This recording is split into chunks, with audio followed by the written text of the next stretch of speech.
Grant Holloway smiles when he fires her, not a polite smile, a victory smile.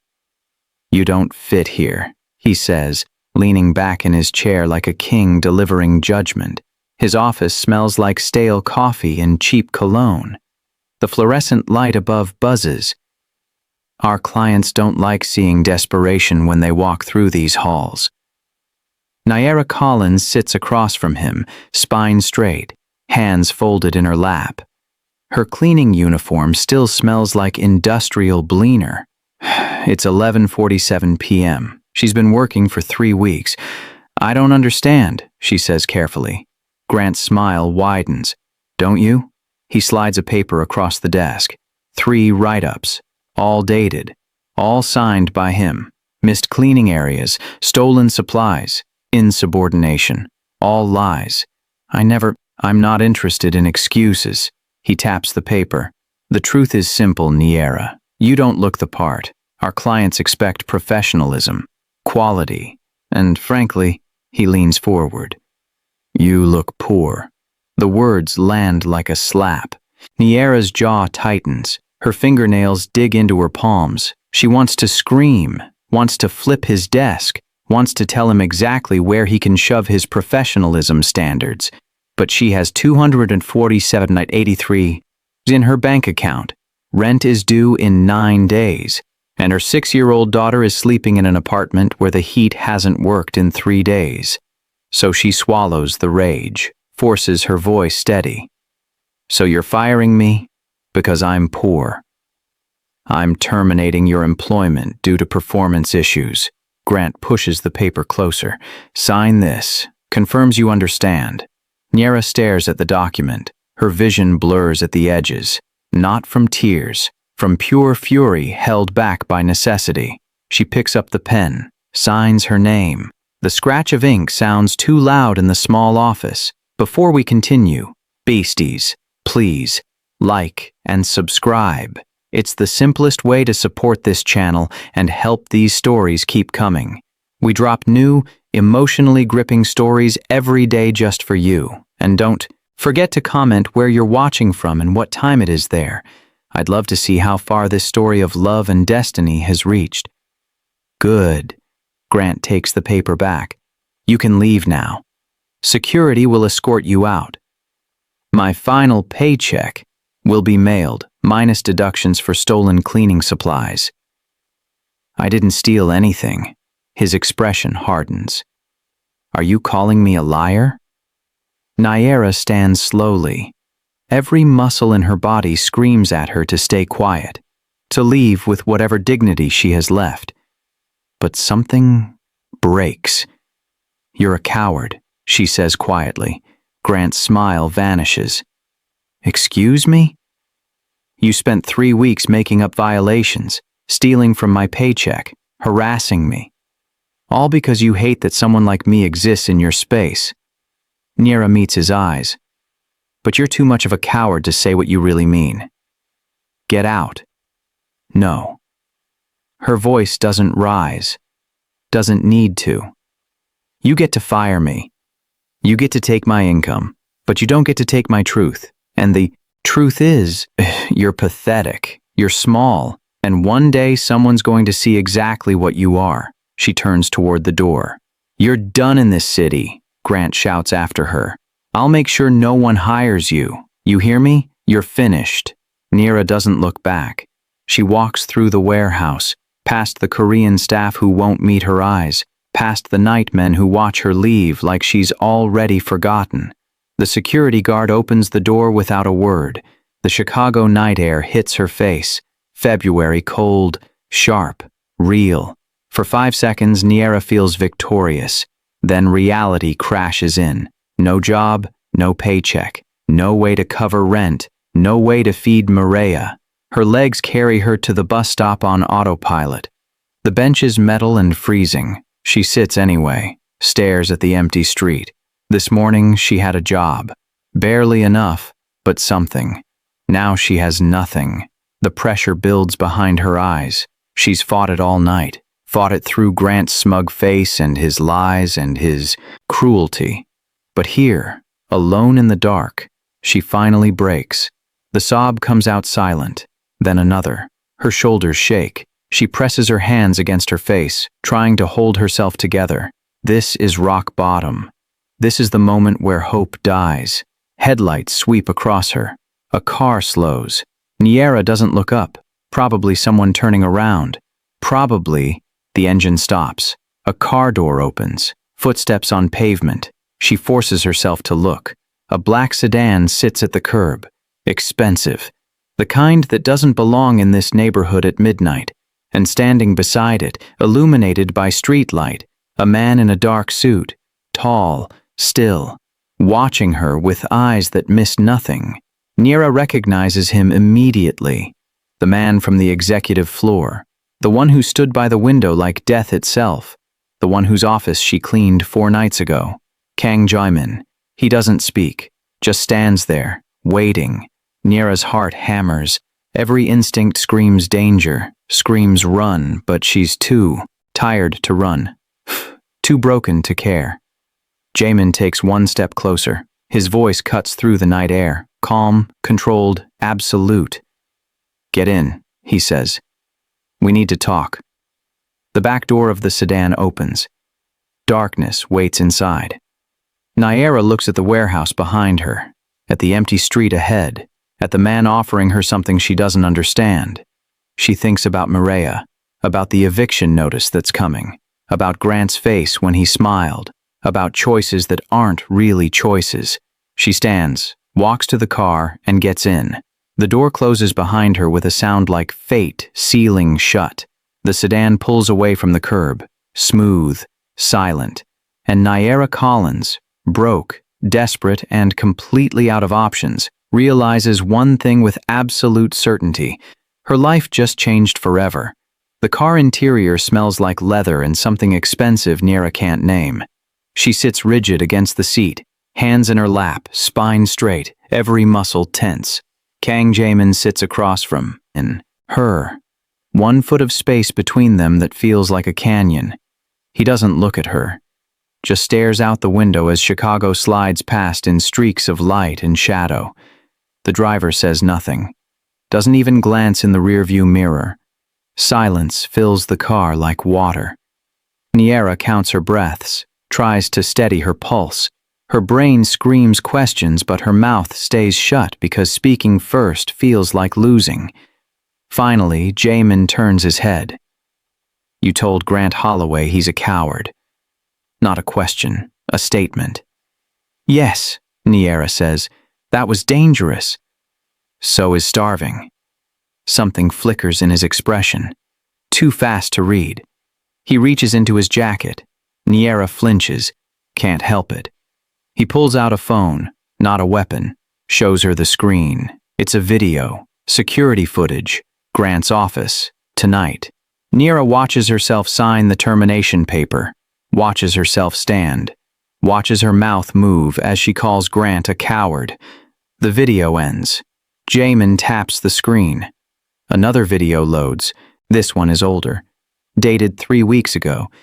It shows Grant in a storage room. He's filling a bag with cleaning supplies. Then he marks them as stolen in a logbook. Another tap. Another video.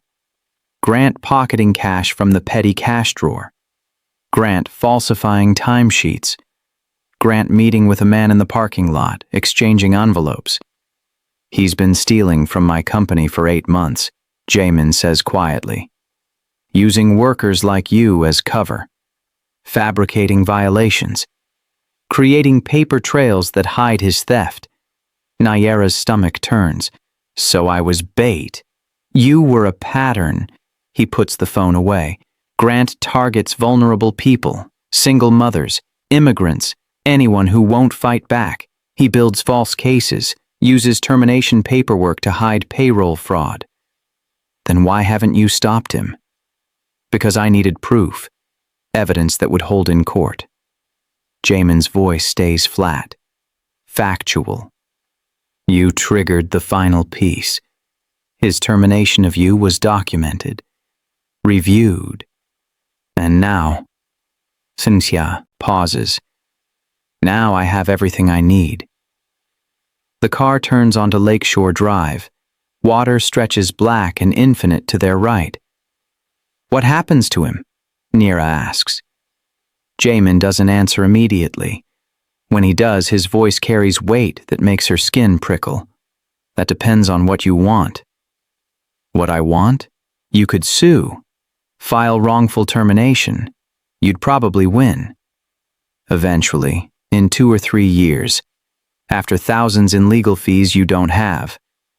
Naira laughs once, sharp and bitter. So, my options are nothing or nothing. No. Jamin leans forward slightly. Your option is this. He explains calmly, methodically. He needs someone in his home. Someone honest. Someone who understands the value of silence. A housekeeper, a manager. Someone he can trust in spaces where trust is currency. The pay is triple what she made at the warehouse. Healthcare included. For her and Mireya.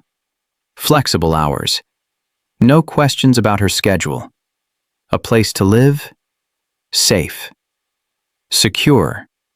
It sounds impossible. It sounds like a trap. What's the catch? Neera asks. Jamin meets her eyes fully now. The catch is that once you accept, you'll see things you cannot unsee. You'll know things you cannot unknow, and there will be no going back to ignorance. The car slows, stops at a red light. What kind of things? Her voice is steadier than she feels. The kind that put men like Grant Holloway in the ground. The light turns green. The car moves forward. Naira's mouth goes dry. Are you asking me to? No. The word is absolute. I'm asking you to clean my house, manage my household, cook occasionally. Nothing more. But you'll live in a world where violence exists, where power has teeth. And once you know that world, he pauses. You can't unknow it. Silence stretches. Neera thinks about Mireya, about the apartment with no heat, about the eviction notice that's coming, about Ms. Patterson apologizing that she can't watch her anymore. She thinks about Grant's smile, about having $247 to her name, about being fired for looking poor. What happens if I say no? She asks quietly. Jamin gestures to the driver. The car pulls to the curb. You go back to surviving, he says, alone, and I find someone else. No threat in his voice, no pressure, just truth. The door unlocks. Neera stares at it, at freedom, at the choice to walk away. Then she looks at Jamin. When do I start? The house isn't a house. It's a fortress disguised as elegance. Brick, 3 stories, iron gates that open without sound, security cameras tracking every angle. The car pulls into a circular driveway where a fountain sits dark and still. Naira steps out onto cobblestone. She's still wearing her warehouse uniform. Cheap jeans, worn coat, shoes with soles separating from the leather. She doesn't belong here. This way, Jamin says. He leads her up stone steps. The front door opens before they reach it. A woman stands in the doorway. Asian, maybe 50, kind face. This is Minji, Jamin says. She manages the estate. Minji bows slightly. Welcome. The foyer swallows Neera whole. Marble floors that reflect light like water. Crystal chandelier that probably costs more than a car. Staircase curving upward like something from a movie. Your quarters are on the 2nd floor, Jamin explains. They climb the stairs. Neera's footsteps echo. She tries to walk quietly, but the space makes silence impossible. He opens a door. The room beyond steals her breath. Hardwood floors. Queen bed with white linens so crisp they look like they've never been touched. A window overlooking gardens she can barely see in the darkness. And through another door, a 2nd bedroom. Smaller. Pink walls. Twin bed. Empty bookshelf waiting to be filled. For Mireya. This is... Neera can't finish the sentence. Yours, Jamin says. He doesn't step inside, just stands at the threshold like he's respecting some invisible boundary. My schedule is irregular. I'm often gone for days. When I'm here, I prefer quiet. No music, no television after 10. Naira nods. Can't find words. You'll find household accounts in the kitchen, grocery budget, maintenance numbers, emergency contacts. He pauses. There are parts of this house you will not enter. The basement. The third floor east wing. My office when the door is closed. I understand. And Naira. His voice shifts, becomes something harder. If anyone threatens you, or your daughter, if you ever feel unsafe, you tell me immediately. She meets his eyes. Okay. I mean it. The intensity in his gaze makes her skin prickle. This house is sanctuary, for both of you. That is not negotiable. He leaves without another word. The door closes. Naira stands alone in a room that's bigger than her entire apartment. She walks to the window, presses her palm against the glass. Outside, the garden stretches into darkness. Oak trees, stone paths, a fountain she can barely make out. This morning, was it this morning? She received a termination. Email. Tonight she lives in a mansion. Her phone rings. Ms. Patterson. Naira? Baby, where are you? You're 2 hours late for pickup. I know, I'm sorry. Something came up. Can you keep Maria tonight? I'll get her first thing tomorrow with payment for the whole week. Of course. But honey, are you all right? You sound… I'm fine. Naira surprises herself by meaning it. Everything's going to be okay. She hangs up, sits on the bed. The mattress is so soft it feels wrong. Her phone buzzes. Unknown number. Supply list attached. Order what you need. Account number below. KJ Naira opens the attachment. It's blank. He's letting her decide. She starts typing. Milk, bread, eggs, coffee, Maria's favorite cereal with the strawberries, fresh vegetables, chicken, rice, spices, cleaning supplies she actually needs instead of the industrial garbage from the warehouse. She pauses, adds, children's books, art supplies, winter coat size 6, sends it. 3 minutes later, a response, approved. Delivery 10 a.m. Naira sets her phone down, stares at the ceiling. This is real. This is happening. She should feel grateful, relieved. Instead, she feels terrified. Because Kang Jaemin was right. The moment she said yes, everything changed. The moment she walked through that door, she stepped into a world she can't step out of. A knock makes her jump.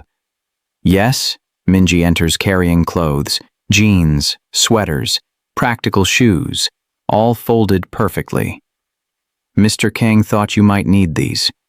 She sets them on the bed. They should fit. How did he… Mr. Kang is very observant. Minji smiles. Something genuine in it. Tomorrow I'll take you shopping. For you and your daughter. Whatever you need. Naira's throat tightens. That's not necessary. It is. To him. Minji moves toward the door. Pauses. You're part of this household now. That means you are protected. Provided for. Safe. She leaves before Naira can respond. Protected. Provided for. Safe. 3 words that feel like a foreign language. Naira lies down fully dressed, just for a moment, and sleeps for 10 hours straight. Sunlight wakes her. Real sunlight. Not the gray half-light that filters through her apartment's broken blinds, but actual golden warmth spilling across clean floors. Naira sits up, confused for 3 full seconds about where she is. Then she remembers. Her phone shows 9:23 a.m. The panic hits. Maria, work, late. Then reality settles. No warehouse, no grant, no bus, a different life. She showers in a bathroom where the water pressure actually works, where hot water doesn't run out after 5 minutes. She stands under the spray longer than necessary, watching her old life wash down the drain. The clothes Minji brought fit perfectly. Jeans that don't gap at the waist, a sweater that's soft instead of scratchy. Downstairs, the kitchen is massive. Restaurant-grade appliances, marble countertops that gleam. And on the table, grocery bags, everything she ordered, plus things she didn't. Fresh, flowers in a vase, a welcome basket with coffee and pastries, a note written in clean handwriting. Take today. To settle in. Your daughter can be picked up whenever you're ready. KJ Naira reads it 3 times. This man is dangerous. She knows this. Felt it the first time she saw him standing alone in that office with the city spread beneath him like something he owned. But he's also given her more kindness in 12 hours than she's received in 12 months. She doesn't know what that means. Doesn't know what he wants. But for now, for today, she has food, safety, space to breathe. And that's enough. At 2 p.m., Nira returns to Ms. Patterson's apartment. The building smells like old cooking and mildew, her old normal. Mireya sees her through the window and screams, "Mama!" The door flies open. 60 pounds of 6-year-old crashes into Naira's legs. "Hey, baby." Naira lifts her, holds tight, breathes in the smell of her daughter's hair, coconut shampoo and innocence. "Ms. Patterson said we're moving." "We are." "For real this time?" The question breaks Naira's heart. How many times has she promised better and delivered the same? For real," she says. "Somewhere with heat. And your own bedroom." Mireya's eyes go huge. "My own room." "Your own room. With a door?" "With a door." Mireya squeals. Actually squeals with joy over something most kids take for granted. They pack quickly. Everything Mireya owns fits in 2 garbage bags. Clothes, toys from the dollar store, books from the library they've renewed so many times the librarian stopped charging late fees. Naira pays Ms. Patterson everything she owes, plus extra. "You sure you're okay?" Ms. Patterson asks quietly, her eyes sharp with concern. "I am." And it's almost true. The car Jaemin sent arrives at 3 p.m. Black, professional. The driver loads their bags without comment. Mireya presses her face to the window the entire drive, watching the neighborhoods change, getting cleaner, greener, safer. "Mama, where are we going?" "Home," Naira says. The word feels strange in her mouth, like trying on someone else's clothes. When they arrive, Mireya's mouth falls open. "That's a castle." "It's a house." "Mama, that's a castle." Minji meets them at the door. She crouches to Mireya's level. "Hi there. Would you like to see your room?" Mireya looks at Naira, uncertain. "It's okay, baby. Go ahead." Mireya takes Minji's hand. They disappear upstairs. Naira stands alone in the foyer. The silence feels heavy, expensive. Footsteps on the stairs. She turns. Kang Jaemin descends slowly. Dark suit, white shirt. Face unreadable. He stops 3 steps from the bottom. Looks at her. "Your daughter is beautiful," he says. "Thank you. She'll be safe here. No one will touch her. No one will threaten her. That is my word." The way he says it, flat, absolute, makes it sound less like a promise and more like a law of physics. "I know," Naira says, and somehow she does. Jaemin nods once, then walks past her toward the door. "Wait!" The word escapes before she can stop it. He pauses, doesn't turn. "Where are you going?" "Work." "When will you be back?" Now he turns, looks at her with those eyes that miss nothing. "When I'm done."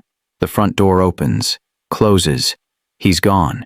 Naira stands in the massive foyer, alone except for the sound of her daughter's laughter floating down from upstairs. She doesn't know where Jaemin went, doesn't know what he does, doesn't know when he'll return. But she knows this. Whatever world she just entered, there's no going back. And part of her, the part that's tired of being powerless, doesn't want to. 3 days pass like a dream. Naira learns the house. 23 rooms, 4 bathrooms, a library, a gym. Spaces that don't make sense for one man living alone. Minji teaches her the routines, which rooms Jaemin uses, which ones stay locked, how he takes his coffee, black, no sugar, how he prefers his shirts pressed, how silence isn't empty here. It's intentional. Maria thrives. Her laughter fills spaces that probably haven't heard a child's voice in years. She explores the garden, discovers the fountain, asks 1,000 questions about the books in the library. Jamin doesn't return. On the fourth day, Niera stands in the kitchen at 6 a.m. making coffee. The house feels different in early morning. Quieter, more honest. The front door opens. Footsteps in the foyer. She freezes, hand on the coffee pot. Jamin appears in the doorway. He looks the same. Dark suit. Perfect posture. But something's different. His knuckles are bruised. A thin cut along his jaw. His eyes carry a weight they didn't before. "You're up early?" he says. "I'm always up early." Niera pours coffee, hands him a cup without asking. He takes it, drinks, watches her over the rim. "How's your daughter adjusting?" "She thinks this is a castle." "It's not." "I know." Silence stretches. Not uncomfortable, just present. "You have questions," Jamin says. "It's not a question." "I do." "Ask." Niera sets her cup down, meets his eyes directly. "What do you do?" "Really?" He doesn't flinch, doesn't look away. "I move money, manage investments, facilitate transactions between people who prefer privacy." That's the legal answer. "Yes." "What's the real one?" Jamin sets his cup down, steps closer. Not threatening, just removing distance. "The real answer is that I help powerful people solve problems. Sometimes those problems are business disputes. Sometimes they're more complicated." He pauses. "Sometimes they require violence." There it is, the truth spoken plainly. Niera's heart pounds, but she doesn't step back. "Have you killed people?" "Yes." No hesitation, no justification, just truth. "Are you going to kill me?" The question comes out steadier than she feels. Something flickers in Jamin's expression, almost surprise. "No." "Why not?" "Because you're not a threat. Because you're useful, because—" He stops, considers. "Because I gave you my word, and my word is the only thing I own that money can't buy." Niera believes him. Doesn't know why, doesn't know if she's smart or stupid for it. "What about Grant?" she asks. "What about him? Did you—" "No." Jamin's voice goes cold. "But I gave his evidence to people who will, eventually, when it serves their purpose. So he's just out there. Free. For now." The words hang heavy. Niera turns back to the coffee pot, refills her cup, stares out the window at the garden where Maria will play in a few hours. "I should be scared of you," she says quietly. "You should be. But I'm not." "Why?" She turns, looks at him fully. "Because you could have hurt me 100 different ways. Could have lied, could have taken advantage. But you didn't." She pauses. "You gave me a choice. That's more than most people do." Jamin's expression shifts, something almost like respect. "Most people don't see it that way." "I'm not most people." "No." A corner of his mouth moves.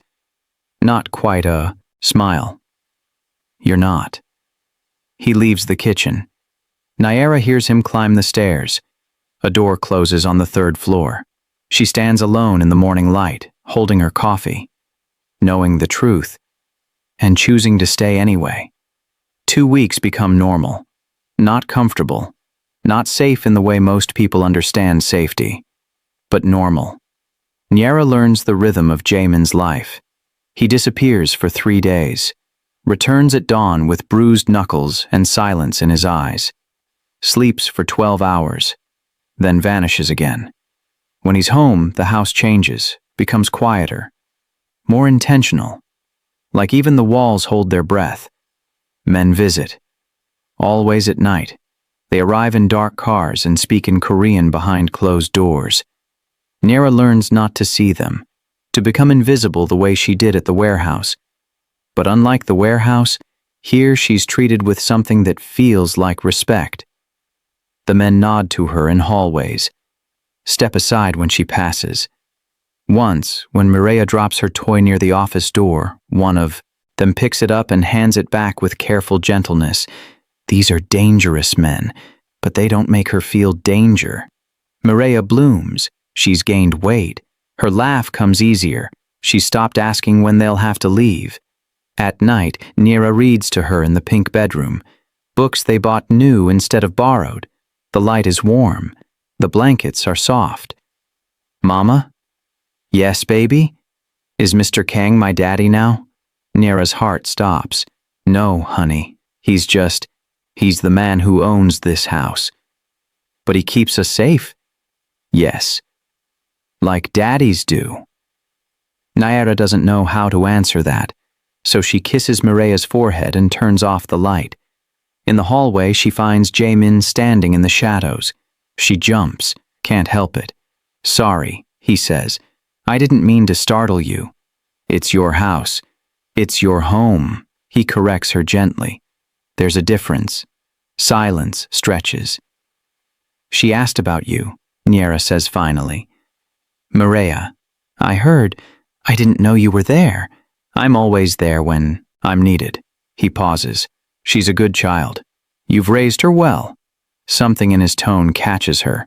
Not compliment, something heavier. Did you have children? She asks. His jaw tightens, almost imperceptibly. Once. The word costs him something. A long time ago. He walks away before she can ask more. 3 days later, everything changes. Niera is picking Mireya up from her new school, a private academy that Jaemin enrolled her in without asking, without expecting payment.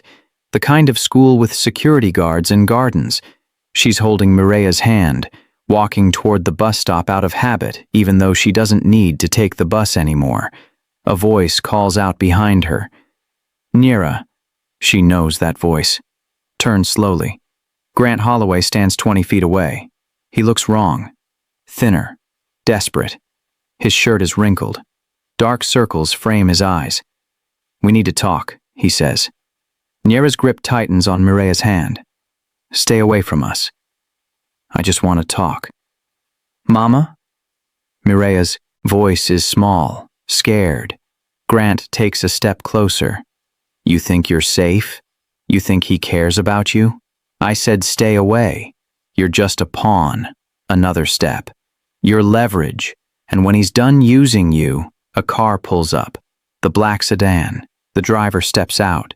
Tall, silent. His eyes lock on Grant. Grant's face goes pale. Get in the car, Niera, the driver says quietly. She doesn't argue, doesn't look back. She lifts Mireya into the car, slides in beside her. Through the window, she watches Grant standing on the sidewalk.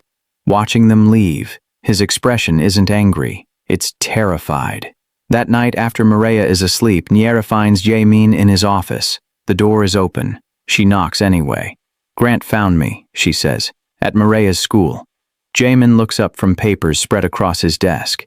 His expression doesn't change, but something dangerous enters his eyes. What did he say? That I'm leverage. That you're using me. He's not wrong. The honesty hits harder than a lie would. Explain, Niera demands. Jaemin stands, walks to the window. The city glitters beyond the glass like scattered diamonds. Grant stole from me. I have evidence, but evidence alone isn't enough. I needed him to make a mistake, to show his desperation. He turns to face her. You became part of that equation. So I am bait. You were, initially. He pauses. Now you're something else. What? Complicated. The word hangs between them. Niera's pulse pounds in her ears. Is Mireya in danger? Not while I'm alive. The certainty in his voice makes it sound like fact. But Grant is desperate, and desperate men make dangerous choices. So what happens now? Now I end this. The way he says it, calm, final, makes her skin prickle. How? You don't want to know. Yes, I do. Jaemin studies her for a long moment, then nods. Grant sold information to my competitors. Names, accounts, shipment routes.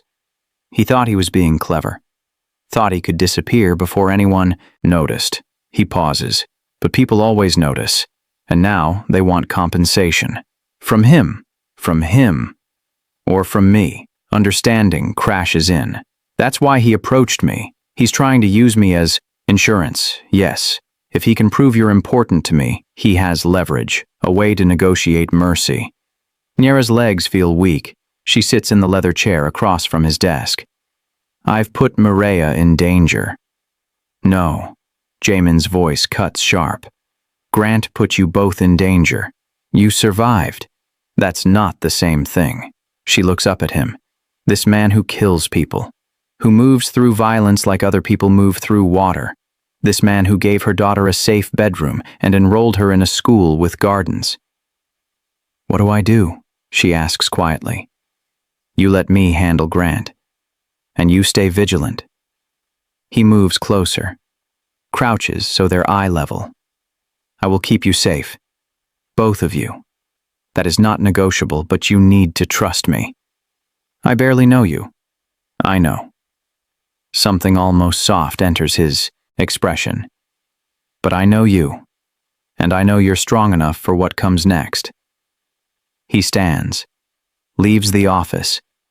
Niera sits alone in the leather chair, wondering what comes next, wondering if she's strong enough, wondering if trust is the same thing as surrender. Niera starts noticing the car 3 days later. Gray sedan, always 2 blocks behind. Changes lanes when she does. At first she thinks she's paranoid. That fear is making her see threats that don't exist. But on the 4th day, the car follows her to the grocery store, waits in the parking lot, follows her home. She tells Jamin that night. He doesn't look surprised, just pulls out his phone, types something. Within minutes, the driver who picked her up at Mireya's school appears. His name is Day. He doesn't smile, doesn't talk much. But from that moment on, he's everywhere. When Niera picks up Mireya, when she goes shopping, when she takes Mireya to the park, shadow and protection in equal measure. The gray sedan disappears, but the feeling of being watched doesn't. 1 week later, Niera comes home to find her apartment door forced open.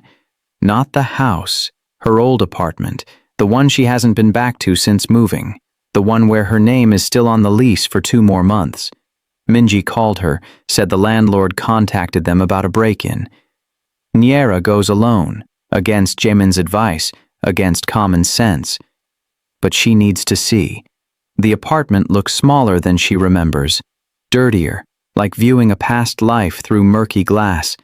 Everything is destroyed, couch cushions slashed, drawers dumped, Mireya's old toys scattered and broken, and on the wall, carved deep into the drywall, 2 words, leave him. The letters are jagged, angry, fresh enough that dust still clings to the edges. Niera's hands shake. She pulls out her phone, takes pictures, sends them to Jamin. His response comes instantly, leave, now. Day is outside. She turns to go. The door slams shut. Grant steps out from the bathroom. He looks worse than before, unwashed, eyes wild. You should have listened, he says. Niera's heart hammers. The window is blocked. The door is behind him. No exit. How did you... I still have keys to building access. I still know people. He steps closer. You think you're safe with him? You think he cares about you? Get away from me. He's using you. You're a tool. The moment you stop being useful, Grant's voice cracks. They'll kill you. Just like they're going to kill me. Understanding clicks. You're not trying to hurt me. You're trying to save yourself. I'm trying to survive. He lunges forward, grabs her arm. Just tell him you'll leave. Tell him you're done. Give me that and I can negotiate. The door explodes inward. Day moves like violence itself. One moment Grant is holding Niera. The next he's on the ground, face pressed into dirty carpet, arm twisted behind his back at an angle that makes Niera's stomach turn. Raymond enters behind Day. Calm. Controlled. He looks at Niera. Are you hurt? No. Good. He turns his attention to Grant, crouches beside him. You broke into her home, threatened her, followed her daughter. I didn't. Day saw you, at the school, at the grocery store, in this building for the past 2 hours waiting. Jamin's voice stays flat, factual, which makes it more terrifying. You've become a problem that can't be solved with money. Please, Grant's voice breaks. I'll disappear. I'll leave the city. Just let me go. Please. Jamin stands, nods to Day. Day hauls Grant upright, drags him toward the door. Wait, Nira hears herself say. Everyone stops. She doesn't know why she's speaking, doesn't know what she wants to say, just knows that watching a man beg for his life feels different than she thought it would. Don't kill him, she says quietly. Jamin turns to her. He threatened your daughter. I know. He carved a threat into your wall. I know. Then why? Naira looks at Grant. At his terror, his desperation, the way he's become something pathetic and broken. Because I'm not like him. She meets Jamin's eyes, and I won't let this world make me become like him. Silence stretches. Then Jamin nods slowly. Day, take him to the facility. Secure him. We'll decide what to do tomorrow. Relief floods Grant's face. Thank you. Don't thank her, Jamin says coldly. She just bought you one more day. What happens after that depends entirely on whether you're still a threat. Day drags Grant out. The door closes. Niera and Jamin stand alone in the destroyed apartment.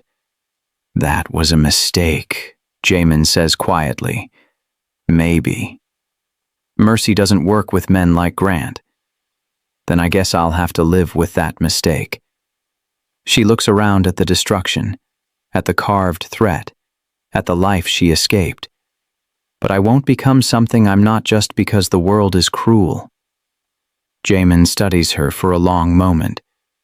You're going to get hurt, he says finally. That moral compass of yours, it's going to cost you. Probably.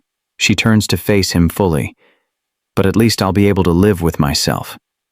Something shifts in his expression. Respect, maybe. Or something deeper. Let's go home, he says. Home. The word sounds right coming from him. They leave the apartment behind, the destroyed past, the carved threat. And Naira wonders if Mercy was the right choice, or if she just signed her own death warrant. Naira wakes at 2:17 a.m. to the sound of breaking glass. Not close. Downstairs maybe, or in the garden. She sits up, heart hammering, listens. Nothing. Then, footsteps. Slow, deliberate. Someone walking through the house like they belong. Niera moves silently to Mireya's room. Her daughter sleeps peaceful and unaware. Safe for now. She should wake her, should run. Instead, she moves toward the stairs. The hallway is dark except for moonlight through windows. She presses against the wall, moves slowly. Voices float up from below, male, angry, speaking Korean. The office door is open. Light spills out. Nera reaches the stairs, peers over the railing. 3 men stand in the foyer. One of them holds a crowbar. Another has a gun. They're not Jamin's men. The third man speaks. His voice is harsh, commanding. The office door opens wider. Jamin steps out. He's wearing sleep clothes, no shoes, hair slightly mussed, but his eyes are sharp, alert. He says something in Korean, calm, almost conversational. The man with the gun laughs, points the weapon at Jamin's chest. More words exchanged. The tension thickens. Then the man with the gun gestures toward the stairs. Toward where Naira hides. Her blood goes ice. Jamin's expression doesn't change, but something dangerous enters his voice when he speaks next. The word sounds like a warning. The gunman shakes his head, starts toward the stairs. Jamin moves, not fast, efficient. 3 seconds. That's all it takes. The gun is on the floor. The gunman is against the wall. Jamin's hand pressed against his throat. The other 2 men draw weapons. Stop. Jamin's voice cuts through the chaos. In English now, loud enough for Naira to hear. She's not part of this. Then she shouldn't be here, the leader says, also in English. This is her home. This is your prison. The leader steps closer. You think you can dismantle your operation without consequences? You think we'll just accept your retirement? I don't care what you accept. Then you're a fool. The leader raises his weapon, points it at the stairs, at where Naira stands frozen, and fools get people killed. Time stops. Naira can see Jamin's calculation, the distance, the angles, the odds. He's going to die trying to protect her. She realizes this with absolute certainty. I'm here. Her voice sounds steadier than it should. She steps into the light, hands raised. I'm right here. Don't hurt him. Naira, Jamin's voice carries warning. Go back upstairs. No. The leader studies her, something like curiosity in his expression. You're the cleaning woman. Yes, the one he's protecting. I guess. Interesting. The leader lowers his weapon, slightly. You care about him? The question feels like a trap, but Naira answers honestly. Yes. Why? Because he gave me a choice when no one else would. And now that choice might kill you. Maybe. Naira's heart hammers, but she doesn't look away. But I'd rather die with dignity than live without it. Silence stretches. The leader laughs. Actually laughs. You have courage. Stupid courage. But courage. He looks at Jamin. She's why you're leaving the business? Part of it. The daughter too? Jamin's jaw tightens. Yes. And if we say no? If we say you don't get to just walk away? Then we have a problem. The leader considers this, then holsters his weapon. You have 1 month. Transition everything cleanly. Pay what you owe. And then you're done. But if you cross us, if you break this agreement, you'll come for them, Jamin finishes. I know. Good. The leader moves toward the door. His men follow. He pauses at the threshold, looks back at Naira. Take care of him. He's going to need someone when the violence catches up. They leave. The front door closes. Silence crashes in like a wave. Naira's legs give out. She sits hard on the stairs, shaking. Jamin moves to her, sits beside her, doesn't touch, just exists in the same space. You should have stayed upstairs, he says quietly. They were going to shoot you. Maybe. Definitely. He doesn't argue. You're leaving, Naira says. The business. Yes. Because of us. Because I'm tired. He leans back against the railing. Because I've spent 15 years building power through violence, and I just realized, he pauses. Power without purpose is just cruelty. And I'm done being cruel. Naira looks at him. This man who terrified her the first time she saw him. This man who kills people and moves through darkness like it's air. This man who's trying to become something better. What happens now? She asks. Now I finish what I started, transfer everything, pay my debts, and hope they keep their word. And if they don't? He meets her eyes. Then I protect you with everything I have left. Above them, a door opens. Mireya's small voice calls out, Mama? I'm here, baby. I heard noises. Just checking the house. Go back to sleep. Silence. Then footsteps returning to bed. Naira and Jamin sit on the stairs in the wreckage of almost violence, and something shifts between them. Not love, not yet, but recognition. Two people who've survived different kinds of darkness, learning how to build something in the light. Grant escapes 3 days later. Day calls with the news at 6 a.m. Naira is making breakfast. Jamin is upstairs, working. Always working now as he dismantles 15 years of empire piece by piece. How? Jamin's voice carries down the stairs, cold, sharp. Naira can't hear Day's response. Just Jamin's silence after. He comes downstairs 5 minutes later, already dressed, face carved from stone. Grant got out, he says. We don't know how. We don't know where. Nyera's grip tightens on the spatula. What does that mean? It means he's desperate, cornered, and dangerous. Jamin pulls out his phone, types rapidly. I'm doubling security. Day will drive you everywhere. Mireya doesn't go to school until we find him. We can't live like prisoners. Better prisoners than dead. The words hit hard because they're true. 2 days pass in lockdown. The house feels smaller. Mireya asks questions Nyera can't answer. Why can't they go outside? Why is Mr. Kong angry? Why are there more men with guns? On the 3rd day, Mireya begs to go to the garden. Please, Mama. Just for 10 minutes, I'll stay where you can see me. Nyera looks out the window. At the garden that's become Mireya's favorite place. At the safety they've built behind walls and cameras. Okay, she says, 10 minutes, and I'm watching the whole time. They go outside. The afternoon sun is warm, perfect. Mireya runs to the fountain, laughs as water splashes, chases butterflies through flower beds. Nyera stands on the patio, watching, smiling despite the fear sitting heavy in her chest. 10 minutes becomes 15, then 20. Okay, baby, time to go in. 5 more minutes. Mireya. A hand closes over Nyera's mouth. An arm wraps around her waist, lifts her off the ground. She fights, kicks, tries to scream. Mireya, run! But Mireya doesn't run. She turns, sees her mother being dragged toward the side gate, sees the man holding her, Grant. He looks like something broken, pretending to be human. Wild eyes, dirty clothes, gun shaking in his free hand. Don't move, he screams at Mireya. Don't you move or I hurt your mom. Mireya freezes, terror on her small face.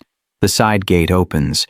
Grant drags Nyera through and runs straight into Jamin. He's just standing there like he, materialized from shadows, still, calm. Behind him, Day and 3 other men. Grant stops, gun rising, pressing against Nyera's temple. Stay back, his voice cracks. I'll shoot her. I swear I'll shoot. No, you won't, Jamin says quietly. Try me. You won't. Because you're not a killer. You're a thief, a coward, but not a murderer. I have nothing left to lose. Yes, you do. Jamin takes 1 step closer. You have your life. 1 more day of breathing. That's what you have left. And if you hurt her, his voice drops. You won't even have that. Grant's hand shakes. The gun trembles against Nyera's head. I just wanted to talk, he says, almost crying now. I just wanted her to tell you I'm not a threat, that I'll disappear. I just need money, just enough to let her go. Promise you'll let me leave. Promise. I promise nothing. Let her go. Now. Time stretches. Nyera can feel Grant's heartbeat against her back. Racing, panicked. She makes a choice. Stops fighting. Goes limp. Grant stumbles. His grip loosens. She drops. Rolls away. Jamin moves like water, like death. The gun fires once. The bullet hits stone. Ricochets. Then Jamin has Grant, on the ground, face pressed into grass. Day is there instantly, binding Grant's hands. Nyera scrambles to her feet, runs to Mireya, scoops her up, holds her tight.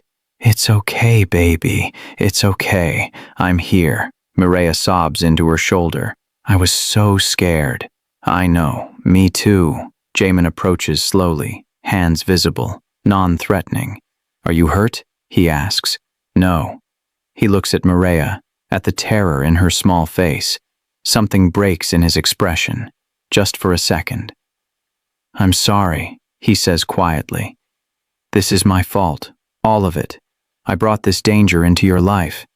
Nyera meets his eyes. No. You gave us a life. This was Grant's choice, not yours. What do we do with him? Day asks. He's holding Grant like he weighs nothing. Everyone looks at Jamin, then at Nyera. The decision hangs in the air. Grant broke into their home, threatened Mireya, held a gun to Nyera's head. One word from her and he disappears. Permanently. She looks at him, at his pathetic brokenness. Let him go, she says.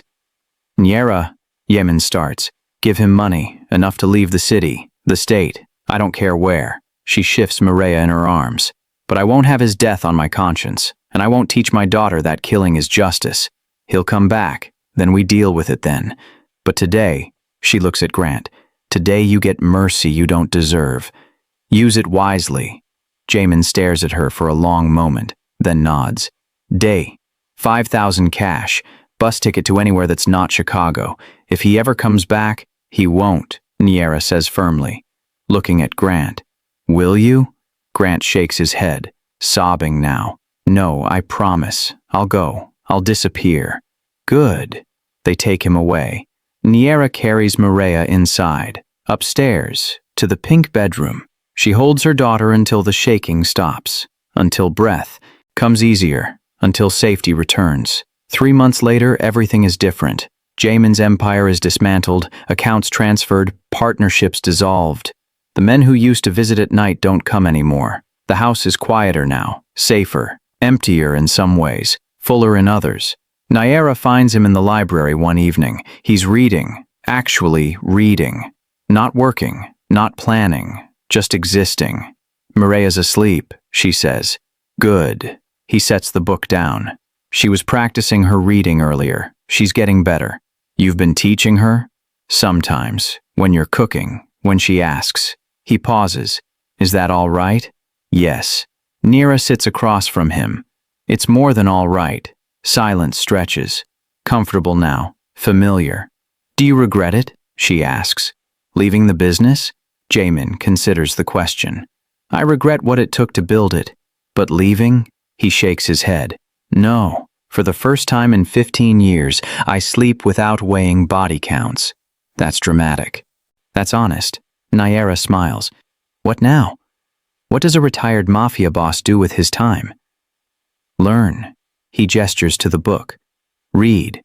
Think about what kind of man I want to be instead of what kind of monster I was. You weren't a monster. I was. Just a useful one. He looks at her directly. But you made me want to be better. You and Mireya. The words sit heavy between them. I enrolled in school, Nyera says suddenly. Business management, online classes. Minji helped me apply. That's good. I'm terrified. You'll be brilliant. You don't know that. Yes, I do. He stands, moves to the window. You survived poverty, harassment, termination. You survived me. Education is nothing compared to that. Nyera joins him at the window.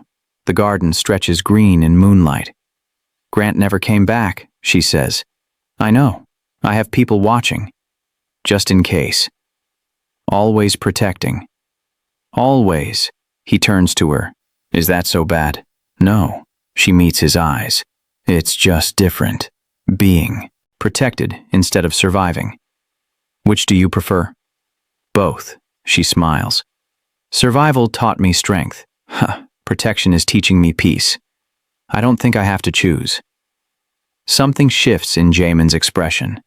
Softens. When I first saw you, he says quietly, cleaning that office, you bowed without thinking, like you'd learned to make yourself small. And I thought, he pauses. I thought, here's someone who understands what I've spent years forgetting. What's that? That power isn't about control, it's about choice. He takes her hand, carefully, like she might break. You chose to stay, to trust, to show mercy. You chose me when you had every reason not to. You gave me options when I had none. No, I gave you an option, singular. His thumb traces circles on her wrist.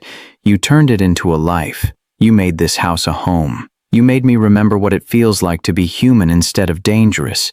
Nyera's throat tightens. I'm still just... Stop. Gentle but firm. You're not just anything. You're the woman who called a coward, who showed mercy to someone who didn't deserve it, who taught me that strength and kindness aren't opposites. Jamin, I'm not good with words, or feelings, or... He stops, starts again. But I know this. When I look at you, I don't see someone I'm protecting. I see someone I want to build a life with. If you'll have me." The words hang in the air. Not a rescue, not a transaction, a choice. "Yes," Nira says, "but on one condition. Name it. We build it together, equal. No savior complex, no power imbalance. Just two people who survived darkness, learning how to live in the light." Jamin smiles, actually smiles. "Deal." He kisses her, soft, careful, like sealing a promise. When they break apart, Nira rests her head against his chest, listens to his heartbeat. "What time is it?" she asks. "Almost midnight. Mireya will be up in 7 hours." "Then we should sleep." "We should." Neither of them moves. Outside, the city continues. People struggling, surviving, fighting battles no one sees. But here, in this house that started as sanctuary and became home, two people who learned that power without compassion is just cruelty stand together, not rescued, transformed, not because of money or protection or circumstance, but because someone offered a choice, and someone had the courage to choose.